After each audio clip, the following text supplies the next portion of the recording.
So welcome guys, আজকের নতুন video 50,000 টাকার কম্পিউটার বিল্ড, মানে পিসি বিল্ড। তো একজন ভাই আমাকে কমেন্ট করেছিল যে দাদা 50,000 টাকার নিচে একটা মনিটার সহ একটা বিল্ড তুমি করো। তো আমি মেনশন করে দেবো কমেন্টটা এখানে। তো তারই জন্য ভাই, শুধুমাত্র তোমার জন্য বা আরও যারা পরে যখন দরকার হবে তখন সবাই দেখবে। তো চলো বেশি কিছু না বকে স্টার্ট করি ডাইরেক্ট। হ্যাঁ, তার আগে একটা কথা বলি যে 50,000 টাকাটা কিন্তু কোনো একটা ছোটো অ্যামাউন্ট না। আমাদের মতো মিডিল ক্লাস ছেলের কাছে 50,000 টাকা প্রচুর বড় অ্যামাউন্ট। 50,000 টাকা জোগাড় করতে যে কতটা মানে কষ্ট হয় সেটা আমি ভালো করেই জানি, কারণ আমি যে পিসিটা বিল্ড করছি বা আমি যে কম্পিউটারে এখন ভিডিওগুলো বানাই, এডিট করি, ঠিক আছে, সেটাও 50,000 টাকারই কম্পিউটার। তো আমি আজ থেকে 2.5 বছর আগে কিনেছিলাম। তো তখনকার টেকনোলজি ছিল আলাদা। টেকনোলজি মানে কি, মানে কম্পোনেন্টগুলো এখন যেগুলো নতুন নতুন বেরছে সেগুলো তখন ছিল না। আজ থেকে 2,500 টাকা। তো আমিও আমার স্পেক্সটা তোমাদেরকে বলে দেবো, ভিডিওর মাধ্যমে দেখাবো, মানে কোনো এক জায়গাতে এডিট করার সময় ভরে দেবো। তো তোমরাও সেটা দেখবে। আর এখন যেটা বলবো সেটা ভাই আলাদাই লেভেলের, লেটেস্ট মডেলের, সব থেকে লেটেস্ট যেটা করা যায় আমি সেটাই তোমাদের জন্য করার চেষ্টা করেছি। তো বেশি কিছু না বকে ভাই স্টার্ট করি তোমাদের জন্য, ঠিক আছে? তো আমরা এখন চলে এসেছি ক্রোমে। ভাই প্রথমেই খুলে গেছে, কারণ আমি সব কিছু বেছেই রেখেছি, কারণ অত আমি টাইপ করে করে করবো তো টাইম লেগে যাবে। তো প্রথমেই বেছে রেখেছি ভাই। আমি যে প্রসেসরটা ইউজ করব সেটা হচ্ছে ইন্টেল কোর i3। হ্যাঁ ভাই, 40,000 টাকাতে কোর i3 ইউজ করছি, 13100F। অনেকেই বলবে বা অনেকেই এইরকম বিল্ডে ভাই i5 ইউজ করে 12 জেনারেশনের। হ্যাঁ, আমি মানছি যে i5 ইউজ করা যায়, এমন না যে যাবে না। এর থেকে এমন কিছু বেশি দাম না ওটার, আমি বলছি। তো আমি কেন ইউজ করেছি এটা, প্রথম কথা হচ্ছে আমাকে 50,000 টাকার মধ্যে মনিটর ঢোকাতে হবে, একটা বড় বাজেট। মানে বড় বাজেট কি বলবো, ও নিয়ে নেবে একটা অ্যামাউন্ট, তো নেবে মনিটরটা, বেশ আমি ওটা সাইডে রাখলাম। আর আমি পিসিটা DDR5-এ বিল্ড করেছি, এটাও দেখতে হবে। তো দেখো, এখানে i3-র দাম হচ্ছে 7,509 টাকা, ঠিক আছে? এখানে বেশি কিছু এমন মানে বড় কিছু না। 4টে কোর, চারটে কোর কোথাও বলছি, হ্যাঁ সরি, কি সব ভিডিও করার সময় যত গুঁজা হয়, ঠিক আছে? 4টে কোর, 8টা থ্রেড, যেরকম নর্মালি হয় 13 জেনারেশনের i3 প্রসেসর, ঠিক আছে? এবার এখানে আমি i5 ব্যবহার করতে পারতাম, i5 12 জেনারেশনের, ঠিক আছে, যেটার দাম হচ্ছে 9,200 টাকা। এখানে তুমি দুটো এক্সট্রা কোর পাবে, বাস, আর কুছ নেই হ্যাঁ। তো এখানে দেখো 9,200 টাকা দাম, আর i3 যেটা 13 জেনারেশনের সেটার দাম হচ্ছে 7,500 টাকা। মানে প্রাইসের গ্যাপটাও আমাকে দেখতে হবে, কারণ ভাই বাজেট আমাদের টাইট। আর এই রকমই বিল করতে মজা লাগে, যেখানে বাজেট একদম টাইট, একদম এক এক টাকার মূল্য থাকবে। আর আমি এখানে যেই ওয়েবসাইটে, মানে হ্যাঁ অবশ্যই রিলায়েবল ওয়েবসাইট, যেগুলোতে তুমি ঠকবে না সেরকম ওয়েবসাইটেই, বেদান্ত কম্পিউটার যেরকম এটা আমি দেখাচ্ছি। তো এই ওয়েবসাইটে আমি নিজে কিনেছি, আমার পিসির প্রচুর কম্পোনেন্ট এই ওয়েবসাইট থেকে এসেছে। আর এগুলো রিলায়েবল ওয়েবসাইট, তোমরা বিশ্বাস করে কিনতে পারো, কোনো কোনো ঝামেলা নাই। বা তুমি এদের ভিজিটও করতে পারো, সব কিছু ওয়েবসাইটে তুমি পেয়ে যাবে, সেগুলো তোমরা দেখে নিও। আমি অত বলতে গেলে বহুত বড় হয়ে যাবে ভিডিও।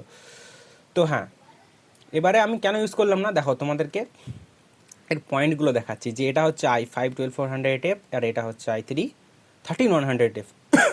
দেখো, সিঙ্গেল কোর পারফরমেন্স i5-এর থেকে i3 বেশি, মানে i5 12 জেনারেশনের থেকে i3 13 জেনারেশনের পারফরমেন্স বেশি সিঙ্গেল করে। মানে ভাবো কতটা ইমপ্রুভ হয়েছে ইন্টেল, ঠিক আছে? কিন্তু মাল্টিকোরের ক্ষেত্রে যেহেতু দুটো ফিজিক্যালি কোরটাতে বেশি, সেহেতু মাল্টিকোরের ক্ষেত্রে i5 জিতে যাচ্ছে। বাট আমাদের পিসিটা হচ্ছে গেমিং সেন্ট্রিক পিসি। 50,000 টাকার নিচে তুমি যদি ভাবো আমি সব পেয়ে যাবো, গেমও খেলবো, এডিটিংও করবো, ওরম হয় না। আমাদের বাজেট টাইট, তাই আমাদেরকে কিছু না কিছু একটা কম্প্রোমাইজ করতে হবে। বা দেখো, শুধু ওই কোডটা বাদ দিয়ে বাকি যে জিনিসগুলো তুমি দেখবে সেগুলো দেখো একদম সিমিলার। কিছু কিছু ক্ষেত্রে i3 বেশি, যেমন পাওয়ার এফিসিয়েন্সি, যেহেতু এটা বেশি লেটেস্ট, 12-এর থেকে 13টা বেশি আপডেট ভার্সন, ঠিক আছে? তো তুমি দেখবে সিঙ্গেল কোর ভাই গেমিংয়ের ক্ষেত্রে, হ্যাঁ কিছু কিছু গেম আছে যেগুলো মাল্টি কোর ইউজ করে, বাট বেশিরভাগ ক্ষেত্রেই সিঙ্গেল কোর বেশি ম্যাটার করে গেমিংয়ের ক্ষেত্রে। তো তুমি যদি গেম খেলবো ভাবো, আরামসে ভাই i5-কে বিট করে দেবে i3, ঠিক আছে? আর আর তো বাকি জিনিসগুলো আছেই। i3টা কম না ভাই, 13 জেনারেশনের i3 কম না, i5 5600Xকেও বিট করে দেবে। মানে কি বলবো, মানে ইন্টেল এই যে 13 14 জেনারেশন যেগুলো বার করেছে না, সেগুলো মানে ভ্যালু ফর মানি, মানে যে টাকাটা তুমি দিচ্ছ সেই টাকার একদম পুরো র পারফরমেন্স তোমাকে বার করে দেবে। ওকে, বেশ প্রসেসারের পালা, অত কিছু বোঝাইতে শালা আমার মনের মধ্যে বেরিয়ে যাচ্ছে, কিন্তু অত কিছু বোঝাইতে গেলেও দেখো শুধু প্রসেসারে 5 মিনিট হয়ে গেল। না না, বেশি কিছু বলা যাবে না, ঠিক আছে। এরপরে কি আছে, এরপর আমাদের কি লাগবে, এরপর লাগবে মাদারবোর্ড। আর আমি তোমাদেরকে বললাম যে এটা DDR5 আমরা মাদারবোর্ড বিল্ড করব, পিসি বিল্ড করবো, মানে DDR5 এর মাদারবোর্ড দরকার। তো DDR5 আমাদের কাছে সব থেকে অ্যাফোর্ডেবল অপশন যেটা, সেটা B760 MSI এর তরফ থেকে DDR5, যেটা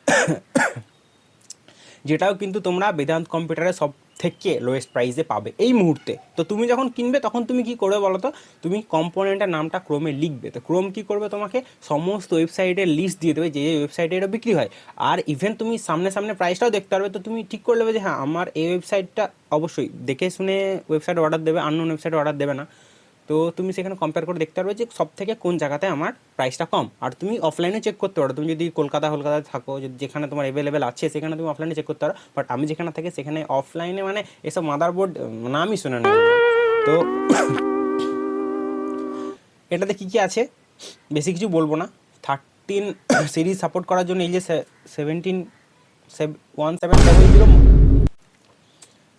1700 সকেট আছে, কী সব বলছি। হ্যাঁ, আর DDR5 সাপোর্ট করার জন্য দুটো র্যাম স্লট আছে, যেটা হচ্ছে 6400 MHz ক্লক, মানে তুমি অতদূর পর্যন্ত র্যাম ওটাতে লাগাতে পারবে। আর একটা M.2 স্লট আছে, এটা আমার একটু লাগলো অড, বাট ঠিক আছে, তোমরা একটা 500 GB M.2 লাগিয়ে নেবে, যেখানে উইন্ডোজ রাখবে, বাকিগুলো ভাই হার্ড ড্রাইভ বা SATA SSD-তে তুমি কাজ চালিয়ে নেবে। আর যদি তোমাদের প্রথমেই প্রায়োরিটি হয় যে যে আমি শুধু সব টোটালটা M.2-তে মানে নির্ভরশীল হবো, তাহলে তোমাকে প্রথমে 1 TB লাগাতে হবে। বাট আমি রেকমেন্ড করবো না, অত স্পিড কাটার দরকার হয় না। গেম খেলার জন্য SATA SSD যথেষ্ট, এবং তুমি হার্ড ড্রাইভ ইউজ করতে পারো। এখনও পর্যন্ত অনেকেই বলে যে ওটা অনেক পুরোনো টেকনোলজি, বাট তুমি অবশ্যই ইউজ করতে পারো, কোনো ব্যাপার না। ওকে, বাস আর কিছু বলবো না ভাই। আর PCI জেনারেশন 4 আছে, M.2টাও জেনারেশন 4 সাপোর্ট করে। আর কিছু বলবো না, যেরকম ওয়াইফাই ব্লুটুথ নেই, তো তোমাকে তার জন্য ডঙ্গল ইউজ করতে হবে। বাস আর কিচ্ছু বলবো না। আর দেখো প্রচুর স্পেসিফিকেশান আছে, যেগুলো আমি বলবো না, আমার প্রচুর টাইম হয়ে যাবে, ঠিক আছে। আর হচ্ছে হ্যাঁ, আমরা এখান থেকে অনেক কিছু আউটপুট পাবো ডিসপ্লের, বাট আমাদের কোনো কাজের নাই, যেহেতু আমরা CPU GPU সেপারেটলি ইউজ করছি, তো আমাদের আউটপুট GPU থেকেই যাবে, তো সেমনি ভাবার কোনো দরকার নেই। হ্যাঁ, তো 8798 টাকার মাদারবোর্ড, এটা ফিক্স। ওকে, এরপরে আসে র্যাম। ওকে, দেখো ভাই, আমি র্যাম নিয়েছি 8 GB, আমি র্যাম নিয়েছি 8 GB 600 MHz। তো 6400 MHz আমাদের সাপোর্ট করা মাদারবোর্ড, বাট বাজেটটাও তো দেখতে হবে, তাই আমি ম্যাক্সিমাম 6000 MHz-এরই র্যাম নিতে পেরেছি। তো এটা হচ্ছে এটার তরফ থেকে XPG Lancer bless 8 GB 16 GB একটা স্টিক। তো দুটো তুমি র্যাম স্লট পাবে, তো তুমি একটা এখন লাগালে, আর একটা ফিউচারে তুমি যদি দরকার হয় লাগাতে পারো। বাট 16 GB যথেষ্ট, 16 GB-তে সব হয়ে যাবে। আমি নিজের কম্পিউটার 8 GB র্যাম ব্যবহার করছি, ইভেন আমি প্রচুর গেম খেলি, এডিটিং সবই হয়, কোনো ঝামেলা নাই। তো এই হচ্ছে র্যাম, হয়ে গেল, র্যামের পালা চুকে গেল। এরপরে কী লাগাবো, উইন্ডোজ দেওয়ার জন্য SSD। তো সেই SSD-টা হবে কুরসিএলের তরফ থেকে 500 GB Gen 4 SSD M.2। ওকে, বাস আর কিছু বলবো না। এই যে 4700 MB/s রিড স্পিড। ওকে, আর কিছু বলবো না, বেশি কিছু জানা, অত সব জানার দরকার নাই, আমিও জানি না, তোমরাও জানার দরকার নেই। জাস্ট হ্যাঁ জানো যে এটা লাগাইতে হবে, বাস, আর কিছু না। নেক্সট কি, পাওয়ার সাপ্লাই ভাই। তো আমরা বেশ পাওয়ার সাপ্লাইটা বলে দিলাম 550 ওয়াট আমি এখানে চুজ করে রেখেছি কর্সিয়ারের। তো কর্সিয়ারের পাওয়ার সাপ্লাই আমার হেভি লাগে, মানে একটা হয় না ভালোবাসা মনের। তো কর্সিয়ারকে আমার প্রচুর ভালো লাগে পাওয়ার সাপ্লাই হিসেবে। বাকি অন্যান্য অনেক কিছু আছে, কি বলবো, ডিপ কুল আছে, কুলার মাস্টার আছে, বাট আমার ভাই কর্সিয়ার ফেভারেট। তো কর্সিয়ার 550 ব্রোঞ্জ একটা পাওয়ার সাপ্লাই আমরা নিয়েছি, যেটার দাম 3790 টাকা। এখানে ভাই কেউ কস্ট কাটিং করবে না। যদি 550 ওয়াটটা তুমি অ্যান্টি স্পোর্টস বা আরও অনেক জেব্রনিক্স প্রচুর ব্র্যান্ড পেয়ে যাবে, বহুত কম না, 2000 টাকার মধ্যে পেয়ে যাবে, কিন্তু তোমরা নেবে না। পাওয়ার সাপ্লাই এমন একটা জিনিস, ওইটা যদি ফুটে যায়, তো ফুটে যে নষ্ট হয়ে যায়, power supply main power source, ওখানে তুমি যদি কস্ট কাটিং করো, তোমার পুরো কম্পিউটারের ড্যাশ হয়ে যাবে, ঠিক আছে। তো 550 ওয়াট কেন নিলাম, কারণ গ্রাফিক্স কার্ড আমাদের আছে, গ্রাফিক্স কার্ডটা তোমাদের দেখাচ্ছি আমি। লুকিং যেছে গ্রাফিক্স কার্ড ভাই আমাদের অ্যাজ রকের তরফ থেকে RX 6500 XT 8 GB DDR6 graphics card. ভাই ভাই দেখো গ্রাফিক্স কার্ডটা জাস্ট দেখো। হ্যাঁ দুটো আউটপুট পাবে মানে ডিসপ্লের জন্য, বাট এই যে প্রাইস আসছে 15,399 টাকা, এই প্রাইস এটার ধারে কাছে কেউ নাই। আমাদের 40,000 টাকার কম্পিউটার অ্যাকচুয়ালি মানে 15,000 টাকা বাজেট, কিন্তু তো মনিটর আছে তাই আমি 45 বাজেট নিয়ে চলছি। তো এই বাজেটে এর থেকে ভালো গ্রাফিক্স কার্ড নাই, সত্যি কথা। এর থেকে কম তুমি যদি একটু কম খরচা করবে তাহলে তুমি কী পাবে বলো তো, GTX 1650 পাবে বা 1660ও পেতে পারো, বাট সেগুলো সব 4 GB। বাট এখনকার যুগের জন্য ভাই মিনিমাম 8 GB দরকারই দরকার, না তো তোমার গেমে লিমিট দিয়ে দেবে, তোমার 8 GB নাই তুমি গেম খেলতে পারো না। তো এটা ভাই মাস্ট, তোমাকে এটা নিতেই হবে। হ্যাঁ আর একটা গ্রাফিক্স কার্ড আমি চুজ করেছিলাম যেটা RTX 3050, এটার থেকে ভাই এটা 17,000 টাকা 2,000 টাকা দাম বেশি, তোমরা এটাও নিতে পারো। কিন্তু মানে এমন বলবো না যে তোমরা এটার পেছনেই যাও। হ্যাঁ এটাতে এনকোডারের সাপোর্ট আছে, আর যেহেতু RTX সেহেতু RX-এর থেকে একটু হলেও ভালো, বাট প্রাইসটাও তোমাকে দেখতে হবে 2,000 টাকা বেশি। তো তোমার যদি একটু যদি তুমি খরচা করতে পারো তাহলে তুমি এই গ্রাফিক্স কার্ডটাও নিতে পারো। হ্যাঁ অনেকজনা কিন্তু 3050 একদম খেলাপ যে 3050 একদম বাজে গ্রাফিক্স কার্ড, কিন্তু প্রাইসটা দেখো ভাই, প্রাইসটা দেখো। সব থেকে কোনো কিছুকে খারাপ বলার আগে প্রাইসটা দেখতে হবে। 17,000 টাকা দাম, তুমি এই দামের থেকে আর কি এক্সপেক্ট করতে পারো। তো হ্যাঁ আমি চুজ করেছি আমার জন্য RX 6500 XT, যেহেতু আমাদের বাজেট কম। আমাকে তুমি বাজেট বেশি দাও, আমি এর থেকে ভালো ভালো কম্পোনেন্ট তোমাকে বলে দেবো, কিন্তু বাজেট হচ্ছে মাস্ট। তো ভাই আমরা এটাই চুজ করেছি গ্রাফিক্স কার্ড। সব কিছু পালা শেষ একদম, আমরা পাওয়ার সাপ্লাই সব দেখে নিলাম। এরপর ক্যাবিনেটের পালা। ভাই ক্যাবিনেট তোমরা নিজের খেয়াল খুশির মতো যার যেরকম পছন্দ, ওটা কোনো ব্যাপারই না, ক্যাবিনেটের ক্ষেত্রে কোনো ব্যাপারই না। হ্যাঁ আর একটা কথা বলে দিই, মাদারবোর্ডে কিন্তু ARGB হেডার নেই। দুঃখজনক বিষয়, এখন যারা ভাবো যে আমি 8 GB তরকা লাগাবো, তো মাদারবোর্ডে 8 GB হেডার নেই। তো তোমাদেরকে এমন ক্যাবিনেট চুজ করতে হবে যেখানে 8 GB কন্ট্রোল করার জন্য বাটন আছে। ওকে ভাই বাজেট কম, তুমি বলো না 40,000 টাকাতে DDR5 দিয়ে তোমাকে 13 জেনারেশন দিয়ে তোমাকে এরকম কে পিসি বিল্ড করে দেবে? তুমি দোকানে গিয়ে একবার দেখো না যে কতটা মানে ঘাপলা হয় সেখানে। হ্যাঁ তোমাকে DDR5 দিয়ে দেবে, কিন্তু অন্যদিকে কস্ট কাটিং করবেই করবে। দোকানে কী হয় বলো তো, যেই জিনিসে ওদের প্রফিট বেশি, মানে যেই ব্র্যান্ডকে যদি ওরা বেশি বিক্রি করে তাহলে সেই ব্র্যান্ড ওকে বেশি মানে প্রফিট দেবে, ওকে কমিশন দেবে। তো সেই জিনিসটাই ওরা বেশি বেচার চেষ্টা করে। তো তুমি যদি দোকানেও এই বিষয়টা বিল্ড করো, হ্যাঁ তুমি করতেই পারো যে এই কম্পোনেন্টগুলো দোকানে গিয়ে বললাম, ওদের কাছে যদি অ্যাভেলেবেল থাকে ওরা দিয়ে দেবে। কিন্তু ওরা কি বলবে বলুন তো, এই মাদারবোর্ডটা ভালো লাগে, এছাড়া তুমি এই মাদারবোর্ডটা লাও, এটা বেশি ভালো বলবে। কিন্তু তোমাকে ভেবে চিনতে, হ্যাঁ এমন না যে সব দোকানদার খারাপ, কিন্তু তোমার নিজের জ্ঞান বুদ্ধি লাগাতে হবে সেখানে, না তো ভাই তুমি ঠকে যাবে। এইরকমই হয় অ্যাকচুয়ালি দোকানে, যে এটাতে ওদের কমিশন বেশি সেইটাতেই ওরা দেয়। ঠিক আছে, তো ভাই চলে গেল ক্যাবিনেটে। হ্যাঁ ক্যাবিনেট আমি যেটা চুজ করি সেটা বলে দিই, আমি তো বলতেই ভুলে গেলাম। এই দেখো সার্কেলের এলিগেন্টার, এটা ভাই সবাই দেখেছে, সবাই কত বিল্ডে যে ইউজ হয়, কারণ বাজেট বিল্ডে এর থেকে বেশি আর কি এক্সপেক্ট করতে পারো তুমি। তো এখানে ভাই 4টে 8 GB ফ্যান তোমাকে দেবে, যে এটা কন্ট্রোল করার জন্য বাটনও দেবে ইয়েতে ইয়েতে মানে ক্যাবিনেটে। তো তোমরা সেগুলো ইউজ করতে পারো। কত সুন্দর দেখো, 4খানা তোমাকে ফ্যান দিয়ে দেবে, বেশি কিছু খাটতে হবে না। মাদারবোর্ডে তোমার 8 GB যদি নাও থাকে তো তাও তুমি একটা ভালো এয়ার ফ্লোওয়ালা 8 GB ওয়ালা একটা সুন্দর পড়া কেস তোমরা নিতে পারবে। তো আমার মেন প্রায়োরিটি ছিল যে ভাই যেন যে টাকাটা খরচা করছি তার মধ্যে যেন একদম পারফরমেন্স একদম পুরো নিচড়ে আসে। আমি যদি 40,000 টাকা খরচা করবো তো 40,000 টাকা যেন 41,000 টাকা পারফরমেন্স আমি বার করতে পারি, যেন তার থেকে কম না হয়। তো আমি সেই কারণে বেশি বেশি পারফরমেন্সের দিকে নজর দিয়েছি। বাট এমন না যে বাঁজা পাড়া টিনের ক্যাবিনেট দিয়েছি, সেরকম না। ভালো দেখতে ভালো লাগবে টেবিলে যখন রাখবে, বাট তোমার যে গেম চালাবে না তখন তোমার যদি অন্য কেউ দেখবে যার কম্পিউটার দেখতে হতে হেভি ভালো, একটা লিকুইড কুলার লাগানো আছে হ্যান ত্যান, বাট সেখানে তোমার পিসি স্ট্যান্ড করবে, তখন তুমি বুঝতে পারো যে হ্যাঁ মানে পাওয়ারের কী মর্ম। শুধুমাত্র লুকেই সব কিছু হয় না। আর যেহেতু বাজেট কম সেহেতু ভাই কোনো দিকে তো কম্প্রোমাইজ করতে হবে। তো আমি বলবো লুকের দিকে কম্প্রোমাইজটা তোমরা করবে কখনোই। লুকের চক্করে যেন কম্পোনেন্টকে তুমি যদি মানে কম্প্রোমাইজ করে দাও তাহলে পরে পস্তাবে, এখন পস্তাবে না, পরে পস্তাবে যে ভাই যখন আরও একটু পুরনো হয়ে যাবে না তখন যখন তুমি করতে চাইবে অনেক কিছু, দেখো যখন নতুন নতুন কম্পিউটার কেনো তখন অনেক কিছু মনের মধ্যে আসে না যে আমি এই করবো ওই করবো, নতুন নতুন কম্পিউটার কিনবো না, আমি GTA 5 খেলবো আর আমি ইউটিউব দেখবো, এরকম মনে হয়। যখন দিন যাবে, যখন তুমি আরও অ্যাডভান্স হবে, তখন দেখবে যে আমাকে এই করতে হবে ওই করতে হবে, তখন তোমার কম্পিউটার সাপোর্ট করবে না। এই হচ্ছে ব্যাপার। তাই কখনোই কম্পোনেন্টে কস্ট কাটিং করা উচিত না। ওকে, দেখো তো এই হলো। আর মনিটারের পালা। মনিটার আমি চুজ করেছি স্যামসাংয়ের।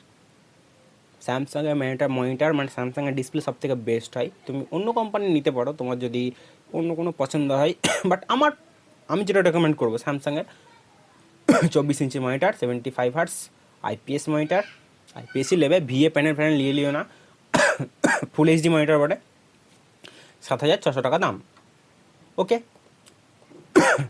আর কিছু নাই, সব বলে দিলাম তোমাদেরকে। হ্যাঁ, এর মধ্যে তোমরা যে যে জিনিসগুলো ধর এর মধ্যে তোমরা যে জিনিসগুলো কম্প্রোমাইজ করতে পারো, মানে তোমাদের কাছে যদি এখন একটু তো বাড়বেই বাজেট, তো মোটামুটি আমি হিসাব করলাম 52 না 53 হাজার টাকা যাচ্ছে।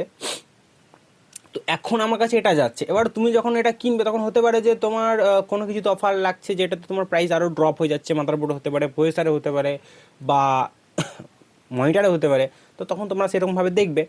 আর যদি তোমাদের ভাবো যে আমার কাছে এখন অত টাকা নাই, একটু আমি বাজেট কম করতে চাই, এই পিসটাই নেবো বাট একটু বাজেট কম করবো, তাহলে তোমরা কিছু কিছু কম্প্রোমাইজ করতে পারো, সেটা আমি তোমাদেরকে বলে দিচ্ছি। দেখো, প্রথম নাম্বার হচ্ছে তোমরা